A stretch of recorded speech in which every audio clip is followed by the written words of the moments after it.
For Esme, with Love and Squalor, by J.D. Salinger. Just recently, by airmail, I received an invitation to a wedding that will take place in England on April 18th. It happens to be a wedding I'd give a lot to be able to get to, and when the invitation first arrived, I thought it might just be possible for me to make the trip abroad, by plane, expenses be hanged. However, I've since discussed the matter rather extensively with my wife, a breathtakingly level-headed girl, and we decided against it. For one thing, I had completely forgotten that my mother-in-law is looking forward to spending the last 2 weeks in April with us. I really don't get to see Mother Grincher terribly often, and she's not getting any younger. She's 58, as she'd be the first to admit. All the same, though, wherever I happen to be, I don't think I'm the type that doesn't even lift a finger to prevent a wedding from flattening. Accordingly, I've gone ahead and jotted down a few revealing notes on the bride, as I knew her almost 6 years ago. If my notes should cause the groom, whom I haven't met, an uneasy moment or two, so much the better. Nobody's aiming to please here. More, really, to edify, to instruct.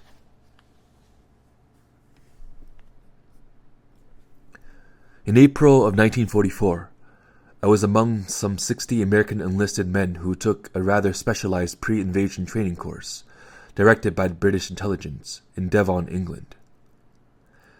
And as I look back, it seems to me that we were fairly unique, the 60 of us, in that there wasn't one good mixer in the bunch. We were all essentially letter-writing types, and when we spoke to each other out of the line of duty, it was usually to ask somebody if he had any ink he wasn't using. When we weren't writing letters or attending classes, each of us went pretty much his own way. Mine usually led me, on clear days, in scenic circles around the countryside. Rainy days, I generally sat in a dry place and read a book, often just an axe length away from a ping-pong table.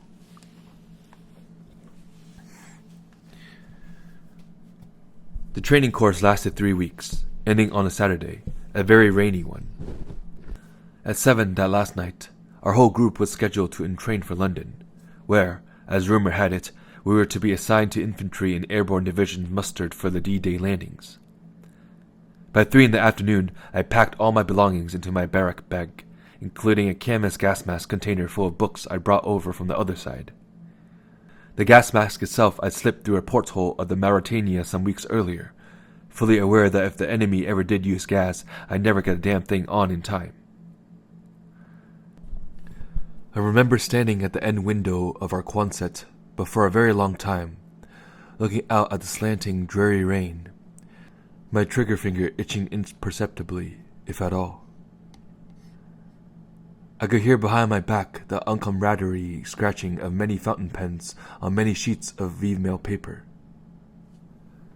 Abruptly, with nothing special in mind, I came away from the window and put on my raincoat, cashmere muffler, galoshes, woolen gloves, an overseas cap, the last of which, I'm still told, I wore at an angle all my own, slightly down over both ears.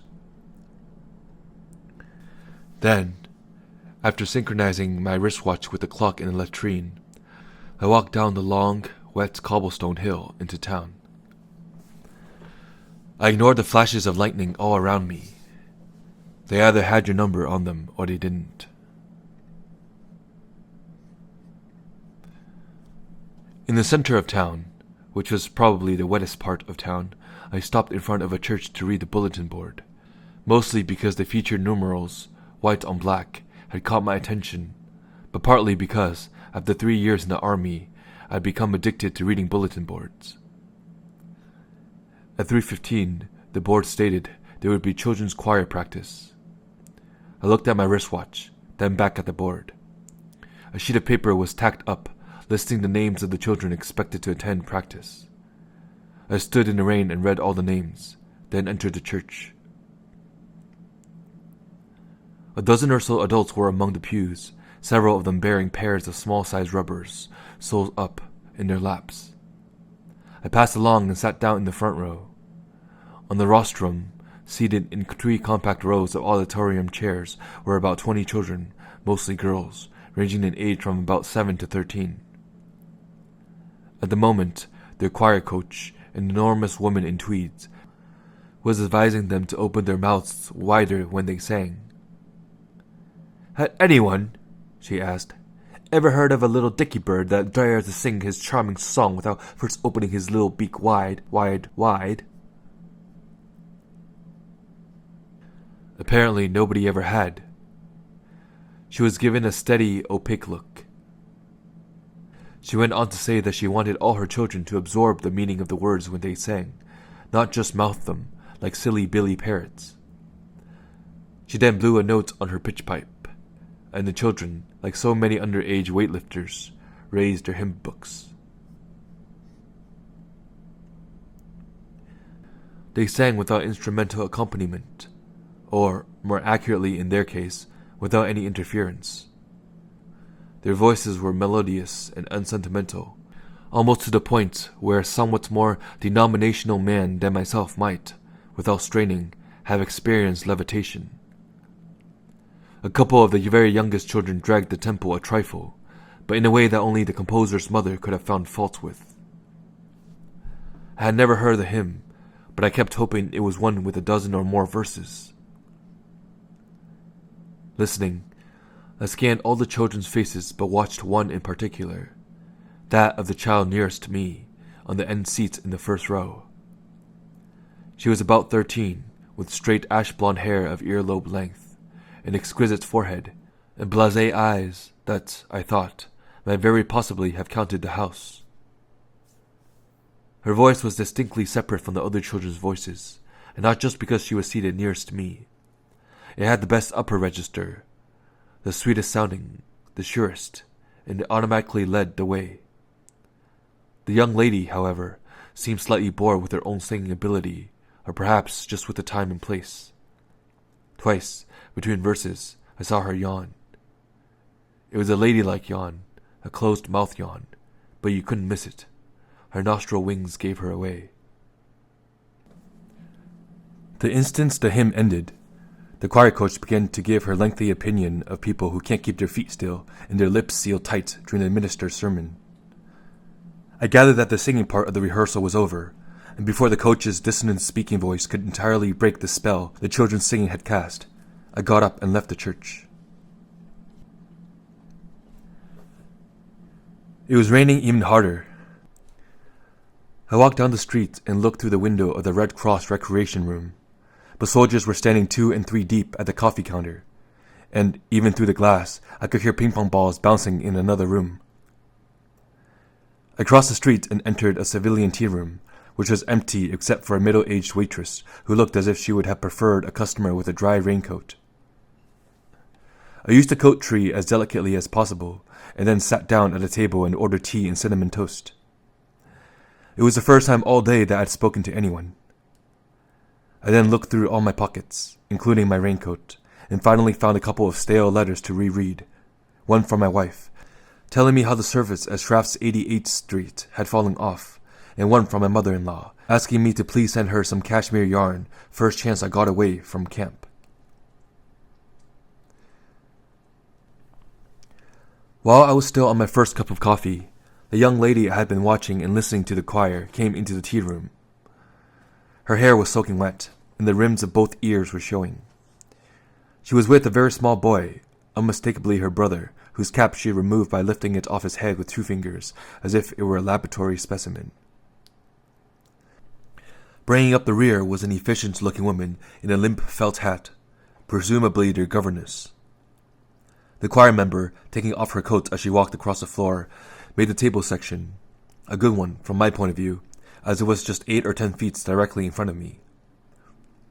She and the governess sat down. The small boy, who was about 5, wasn't ready to sit down yet.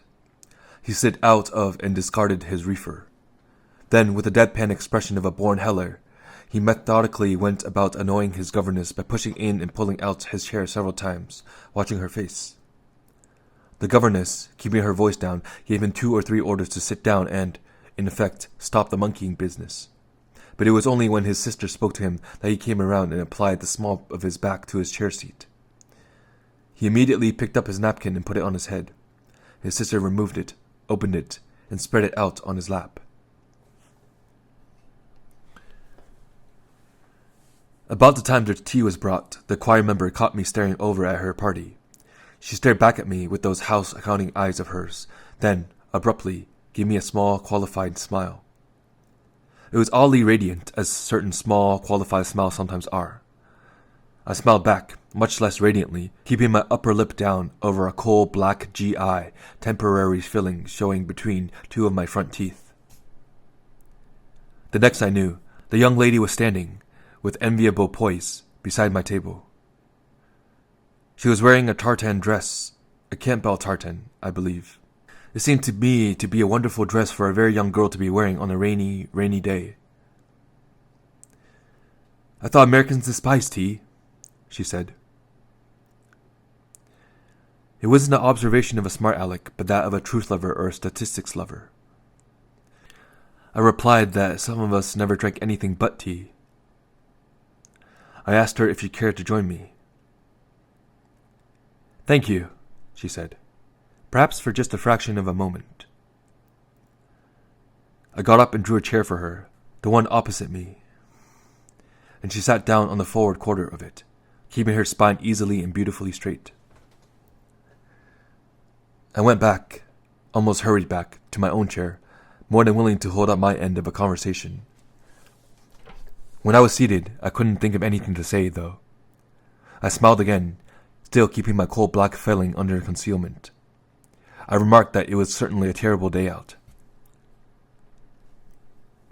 "Yes, quite," said my guest, in the clear, unmistakable voice of a small-talk detester. She placed her fingers flat on the table edge, like someone at a séance, then, almost instantly, closed her hands. Her nails were bitten down to the quick. She was wearing a wristwatch, a military-looking one that looked rather like a navigator's chronograph. Its face was much too large for her slender wrist. "You were at choir practice," she said matter-of-factly. "I saw you." I said I certainly had been, and that I had heard her voice singing separately from the others. I said I thought she had a very fine voice. She nodded. "I know. I'm going to be a professional singer." "Really?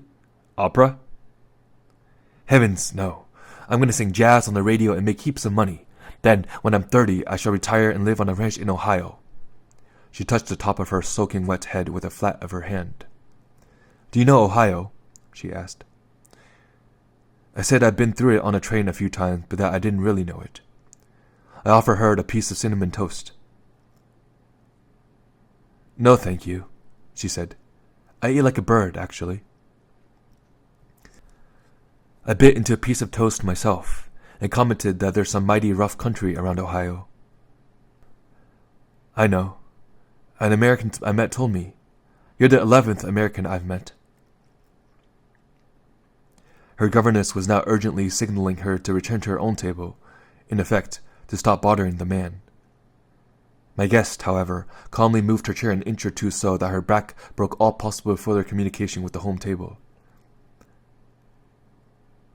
"You go to that secret intelligence school on the hill, don't you?" she inquired coolly. As security-minded as the next one, I replied that I was visiting Devonshire for my health. "Really?" she said. "I wasn't quite born yesterday, you know." I said I'd bet she hasn't been, at that. I drank my tea for a moment. I was getting a trifle posture-conscious, and I sat up somewhat straighter in my seat. "You seem quite intelligent for an American," my guest mused. I told her that was a pretty snobbish thing to say, if you thought about it at all, and that I hoped it was unworthy of her. She blushed automatically, comforting me, the social poise I'd been missing. "Well, most of the Americans I've seen act like animals. They're forever punching one another about and insulting everyone, and you know what one of them did?" I shook my head. "One of them threw an empty whiskey bottle through my aunt's window. Fortunately, the window was open. But does that sound very intelligent to you?" It didn't especially, but I didn't say so. I said that many soldiers all over the world were a long way from home, and a few of them had many real advantages in life. I said I thought that most people could figure out that for themselves. Possibly, said my guest, without conviction. She raised her hand to her wet head again, picked at a few limp filaments of blonde hair, trying to cover her exposed ear rims.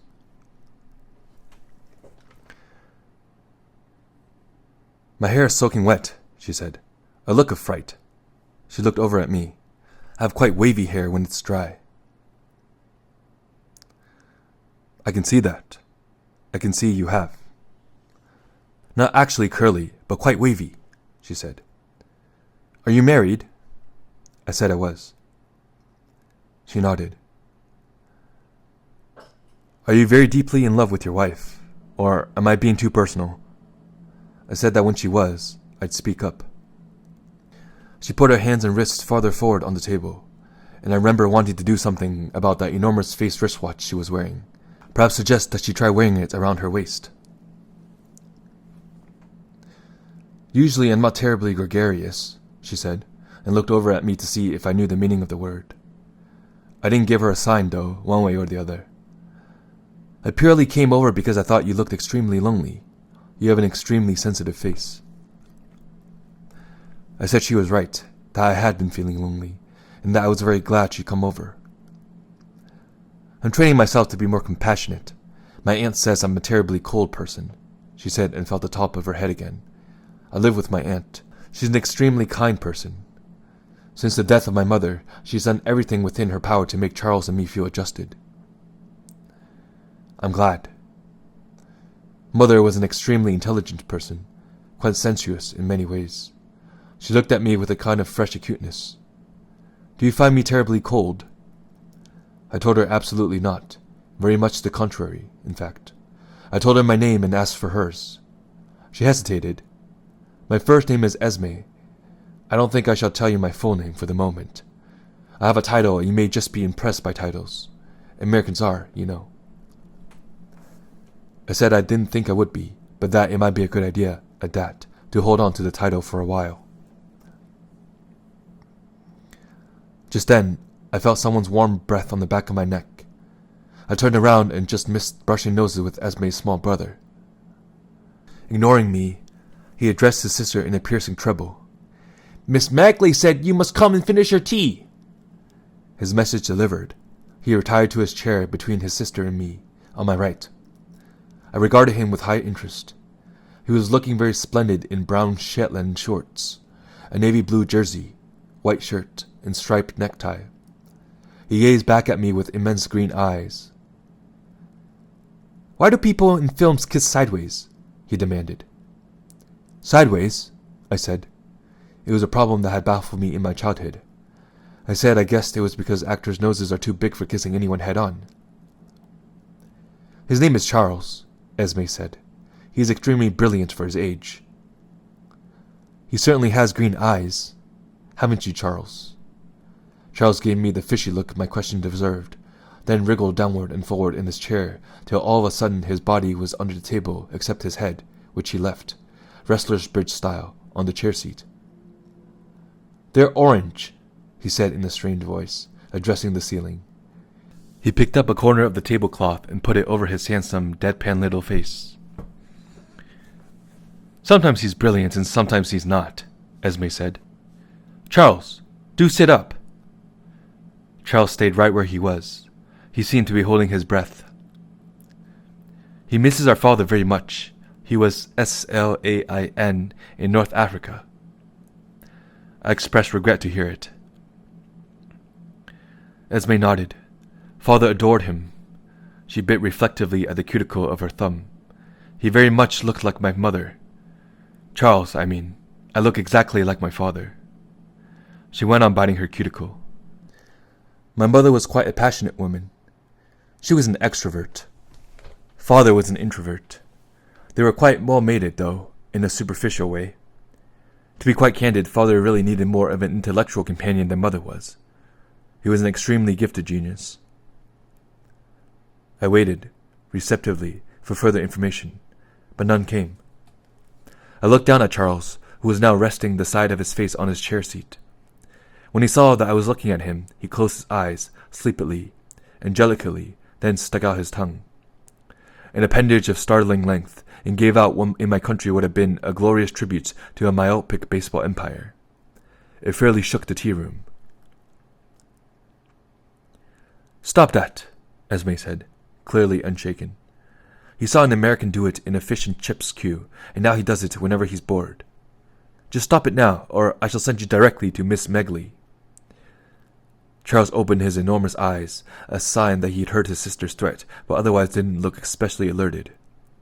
He closed his eyes again and continued to rest on the side of his face on the chair seat. I mentioned that maybe he ought to save it, meaning the Bronx Cheer, till he started using his title regularly. That is, if he had a title, too. Esme gave me a long, faintly clinical look. "You have a dry sense of humor, haven't you?" she said wistfully. "Father said I have no sense of humor at all. He said I was unequipped to meet life because I have no sense of humor." Watching her, I lit a cigarette and said I didn't think a sense of humor was of any use in a real pinch. "Father said it was." This was a statement of faith, not a contradiction, and I quickly switched horses. I nodded and said her father had probably taken the long view, while I was taking the short, whatever that meant. "Charles misses him exceedingly," Esme said, after a moment. "He was an exceedingly lovable man. Extremely handsome, too. Not that one's appearance matters greatly, but he was. He had terribly penetrating eyes, for a man who was intrinsically kind." I nodded. I said I imagined her father had quite an extraordinary vocabulary. "Oh, yes, quite," said Esme. "He was an archivist. Amateur, of course." At that point, I felt an importunate tap, almost a punch on my upper arm, from Charles' direction. I turned to him. He was sitting in a fairly normal position in his chair now, except that he had one knee tucked under him. "What did one wall say to the other wall?" he asked shrilly. "It's a riddle." I rolled my eyes reflectively ceilingward and repeated the question aloud. Then I looked at Charles with a stumped expression and said I gave up. "Meet you in the corner," came the punchline, at top volume. It went over biggest with Charles himself. It struck him as unbearably funny. In fact, Esme had to come around and pound him on the back, as if treating him for a coughing spell. "Now stop that," she said. She went back to her own seat. "He tells that same riddle to everyone he meets and has a fit every single time. Usually he drools when he laughs. Now, just stop, please." "It's one of the best riddles I've heard, though," I said, watching Charles, who was very gradually coming out of it. In response to this compliment, he sank considerably lower in his chair and again masked his face up to the eyes corner of the tablecloth.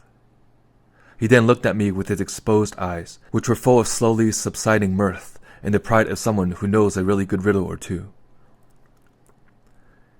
"May I inquire how you were employed before entering the army?" Esme asked me. I said that I hadn't been employed at all, that I'd only been out of college a year, but that I liked to think of myself as a professional short story writer. She nodded politely. "Published?" she asked. It was a familiar but always touchy question, one that I didn't answer just 1, 2, 3. I started to explain how most editors in America were a bunch. "My father wrote beautifully," Esme interrupted. "I'm saving a number of his letters for posterity." I said that sounded like a very good idea. I happened to be looking at her enormous-faced, pornographic-looking wristwatch again. I asked if it had once belonged to her father. She looked down at her wrist solemnly. "Yes, it did," she said. "He gave it to me just before Charles and I were evacuated." Self-consciously, she took her hand off the table, saying, "Purely as a memento, of course." She guided the conversation in a different direction. "I'd be extremely flattered if you write a story exclusively for me sometime. I'm an avid reader." I told her I certainly would, if I could. I just said that I wasn't terribly prolific. "It doesn't have to be terribly prolific, just so that it isn't childish and silly," she reflected. "I prefer stories about squalor." "About what?" I said, leaning forward. "Squalor. I'm extremely interested in squalor." I was about to press her for more details, but I felt Charles pinching me, hard, on my arm. I turned to him, wincing slightly. He was standing right next to me, What did one wall say to the other wall? He asked, not unfamiliarly. You asked him that, Esme said. Now stop it. Ignoring his sister and stepping up on one of my feet, Charles repeated the key question. I noticed that his necktie knot wasn't adjusted properly. I slid it up into place. Then, looking him straight in the eye, suggested, Meet you at the corner? The instant I said it, I wish I hadn't. Charles's mouth fell open. I felt as if I'd struck it open. He stepped down off my foot and, with white-hot dignity, walked over to his table, without looking back.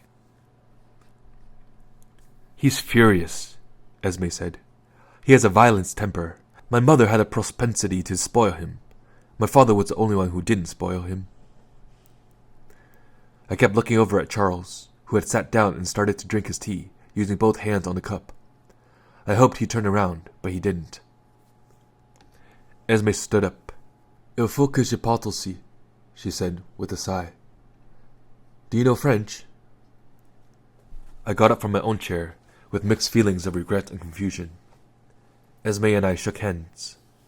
Her hand, as I suspected, was a nervous hand, damp at the palm.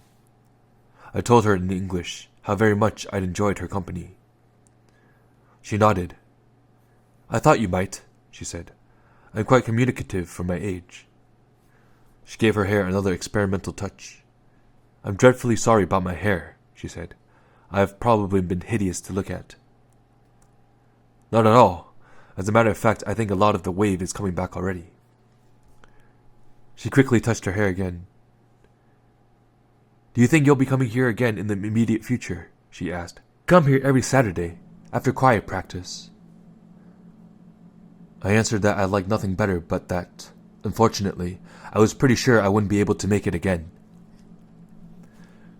In other words, you can't discuss troop movements, said Esme. She made no move to leave the vicinity of the table.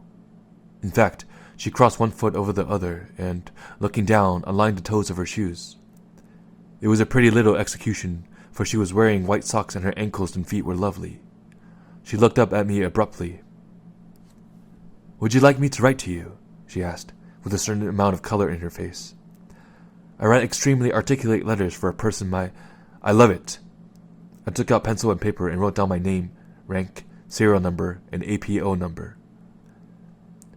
I shall write to you first, she said, accepting it, so that you don't feel compromised in any way. She put the address into a pocket of her dress. Goodbye, she said, and walked back to her table. I ordered another pot of tea and sat watching the two of them till they, and the harassed Miss Megley, got up to leave.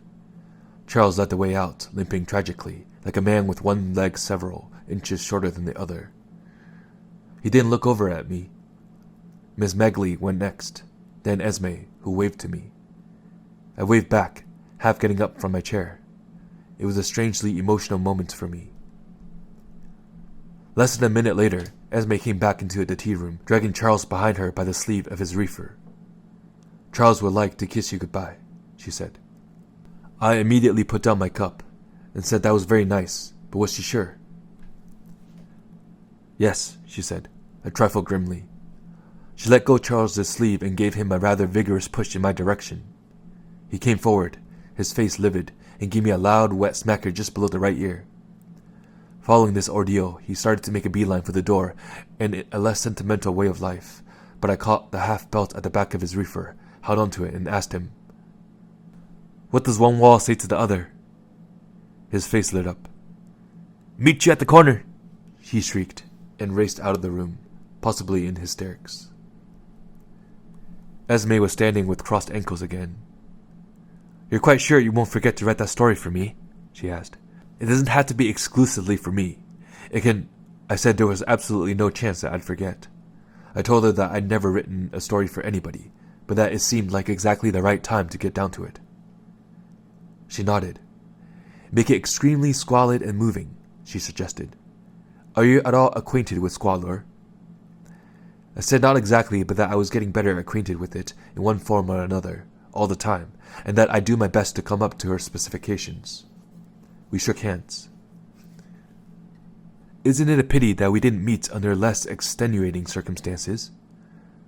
I said it was. I said it certainly was. Goodbye, Esme said.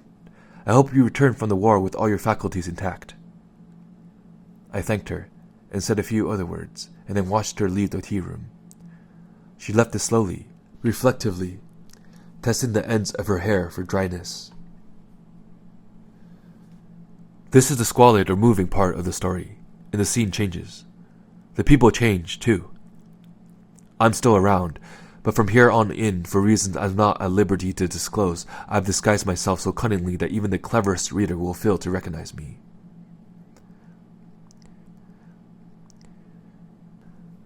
It was about 10:30 at night in Goffert, Bavaria, several weeks after VE Day. Staff Sergeant X was in his room on the second floor of the civilian home in which he and 9 other American soldiers had been quartered, even before the armistice. He was seated on a folding wooden chair at a small, messy-looking writing table, with a paperback overseas novel open before him, which he was having great trouble reading. The trouble lay with him, not the novel. Although the men who lived on the first floor usually had first grab at the books sent each month by special services, X usually seemed to be left with the book he might have selected himself. But he was a young man who had not come through the war with all his faculties intact, and for more than an hour he had been triple-reading paragraphs, and now he was doing it to the sentences. He suddenly closed the book without marking his place. With his hand, he shielded his eyes for a moment against the harsh, whitey glare from the naked bulb over the table. He took his cigarettes from a pack on the table and lit it with fingers that bumped gently and incessantly against one another. He sat back a trifle in his chair and smoked without any sense of taste. He had been chain-smoking for weeks. His gums bled at the slightest pressure of the tip of his tongue, and he seldom stopped experimenting. It was a little game he played, sometimes by the hour. He sat for a moment smoking and experimenting. Then, abruptly, familiarly, and, as usual, with no warning, he thought he felt his mind dislodge itself and teeter, like insecure luggage on an overhead rack. He quickly did what he had been doing for weeks to set things right. He pressed his hands hard against his temples. He held on tight for a moment.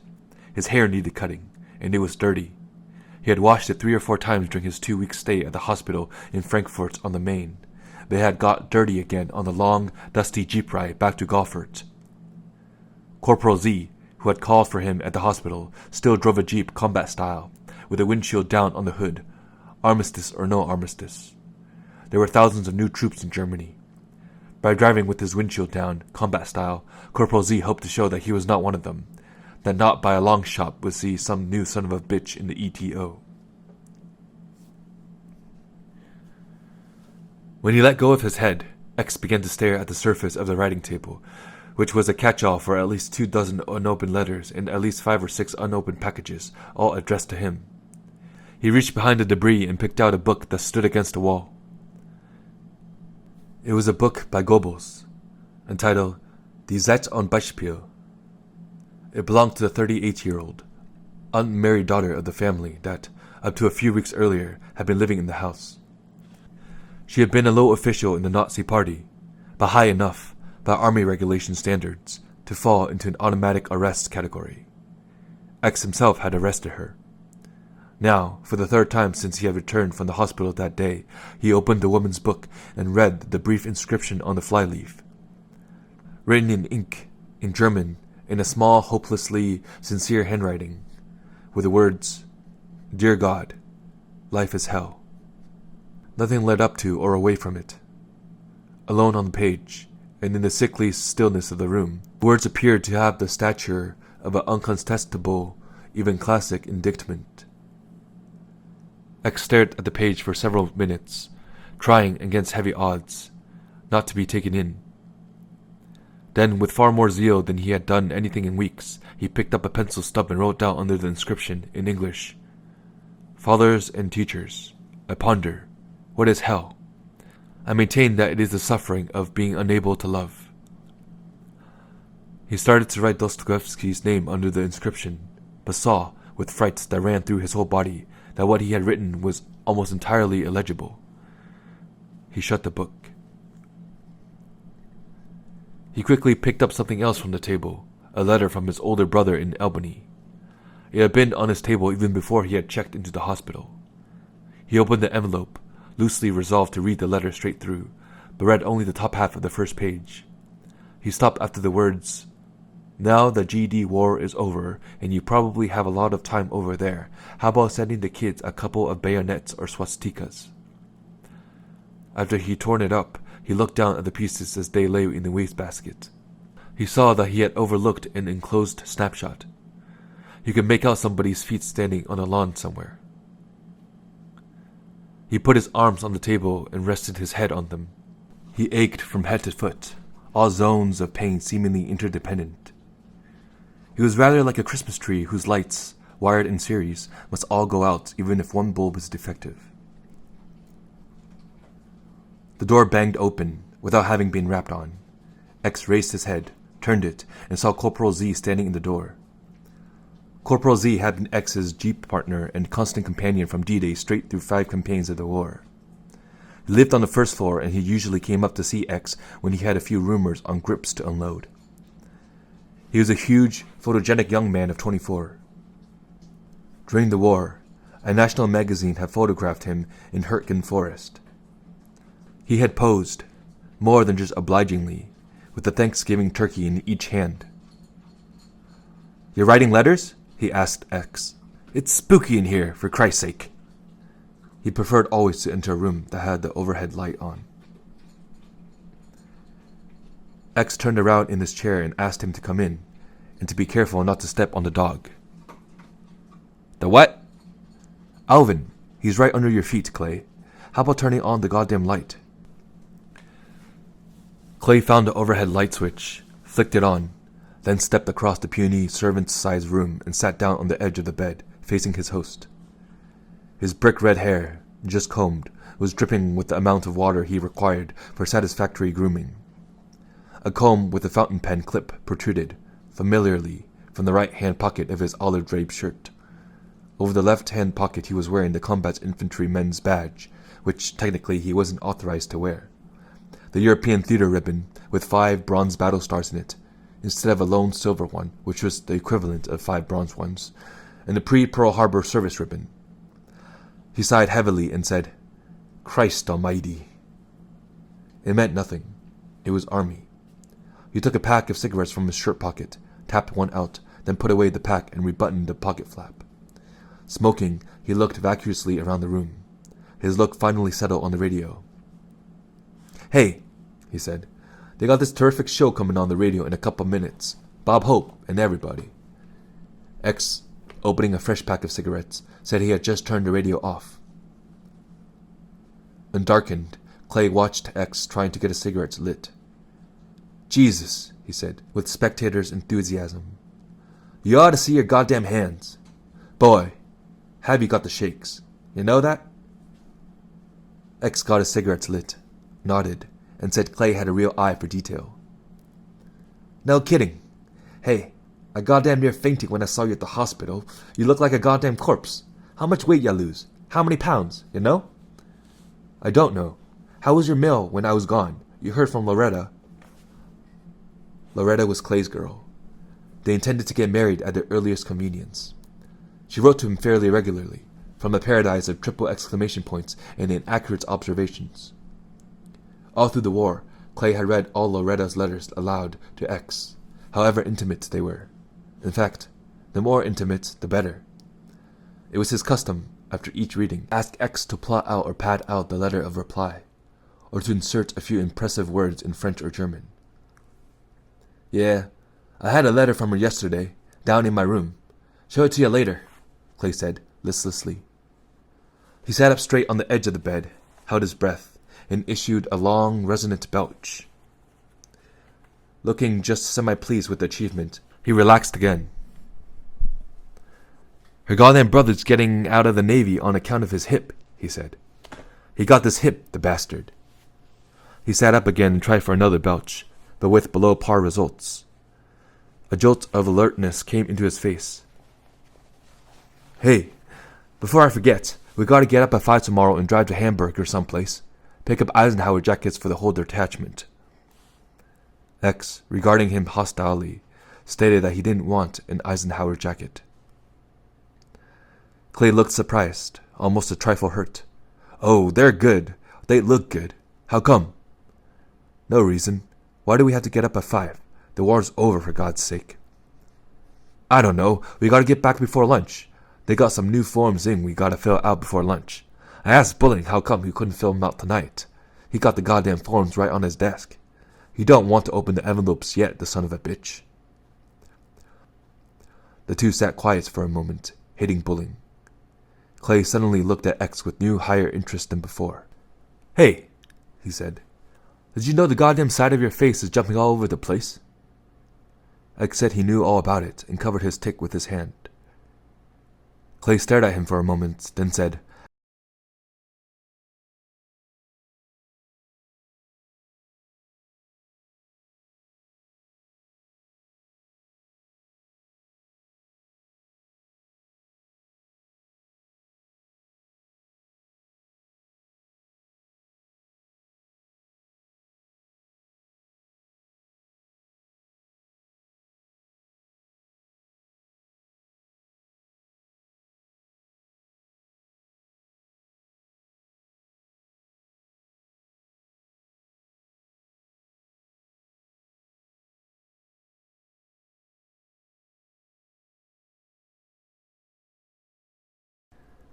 "Do you think you can bring yourself to take your stinking feet off my bed?" X asked. Clay left his feet where they were for a few "don't tell me where to put my feet" seconds, then swung them around to the floor and sat up. "I'm going downstairs anyways. They got the radio on in Walker's room." He didn't get up from the bed, though. "Hey, I was just telling that new son of a bitch, Bernstein, downstairs. Remember that time I and you drove into Valognes, and we got shot for about 2 goddamn hours, and that goddamn cat I shot that jumped up on the hood of the Jeep when we were laying in that hole, remember?" "Yes. Don't start that business with that cat again, Clay." "God damn it, I don't want to hear about it." "No, all I mean is I wrote Loretta about it. She and the whole psychology class discussed it, in class and all. The goddamn professor and everybody." "That's fine. I don't want to hear about it, Clay." "No, you know the reason I took a pot shot at it," Loretta says. "She says I was temporarily insane. No kidding, from the shelling and all." X threaded his fingers, once, through his dirty hair, then shielded his eyes against the light again. "You weren't insane. You were just simply doing your duty. You killed that pussycat in as manly a way as anybody could have under the circumstances." Clay looked at him suspiciously. "What the hell are you talking about?" "That cat was a spy. You had to take a pot shot at it.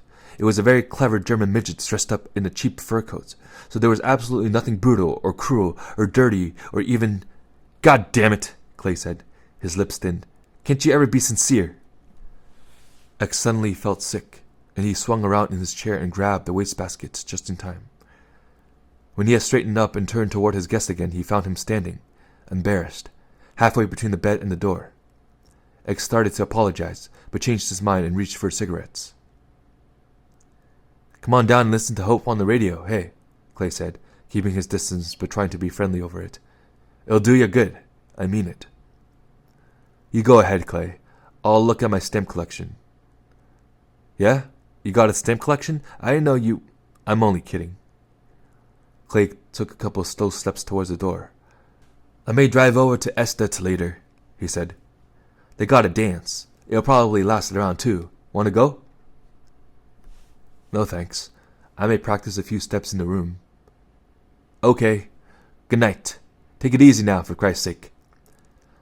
The door slammed shut, then instantly opened again. "Hey, okay if I leave a letter to Loretta under your door? I got some German stuff in it. Will you fix it up for me?" "Yes. Leave me alone now, goddammit." "Sure," said Clay. "You know what my mother wrote me? She wrote me she's glad you and I were together and all the whole war. In the same Jeep and all. She says my letters are a hell of a lot more intelligent since we've been going around together." X looked up and over at him and said, with great effort, "Thanks. Tell her thanks for me." "I will. Good night." The door slammed shut, this time for good.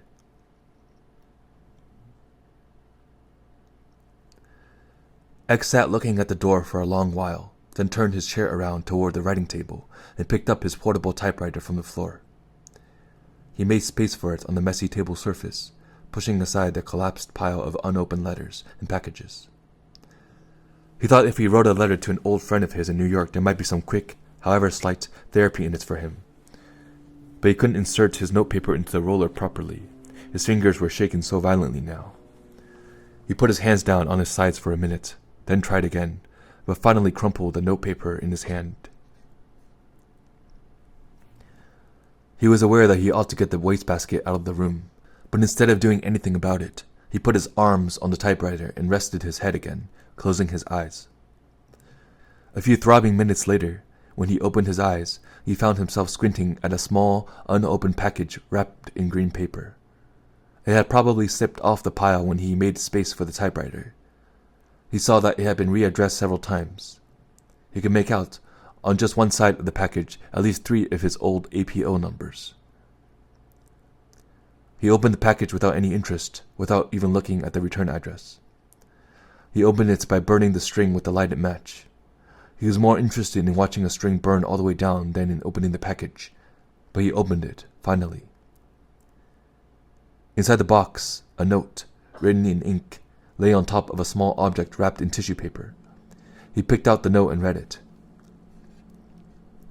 17 Blank Road, Blank Devon, June 7th, 1944. Dear Sergeant X, I hope you will forgive me for having taken 38 days to begin our correspondence, but I have been extremely busy as my aunt has undergone streptococcus of the throat and nearly perished, and I have been justifiably saddled with one responsibility after another. However, I have thought of you frequently and of the extremely pleasant afternoon we spent in each other's company on April 30th, 1944, between 3:45 and 4:15 p.m., in case it slipped your mind. We are all tremendously excited and overwrought about D-Day, and only hope that it will bring about the swift termination of the war and a method of existence that is ridiculous to say the least. Charles and I are both quite concerned about you. We hope you were not among those who made the first initial assault upon the Cotentin Peninsula. Were you? Please reply as speedily as possible. My warmest regards to your wife. Sincerely yours, Esme. P.S. I am also taking the liberty of enclosing my wristwatch, which you may keep in your possession for the duration of the conflict. I did not observe whether you were wearing one during our brief association, but this one is extremely waterproof and shockproof, as well as having many other virtues among which one can tell at what velocity one is walking if one wishes. I am quite certain that you will use it to greater advantage in these difficult days than I ever can, and that you will accept it as a lucky talisman. Charles, whom I am teaching to read and write and whom I am finding an extremely intelligent novice, wishes to add a few words.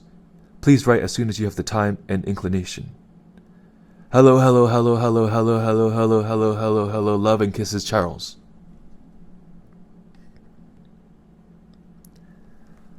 It was a long time before X could set the note aside, let alone lift Esme's father's wristwatch out of the box. When he did finally lift it out, he saw that its crystal had been broken in transit. He wondered if the watch was otherwise undamaged, but he hadn't the courage to wind it and find out. He just sat with it in his hand for another long period. Then, suddenly, almost ecstatically, he felt sleepy. You take a really sleepy man, Esme, and he always stands a chance of again becoming a man with all his faculties intact.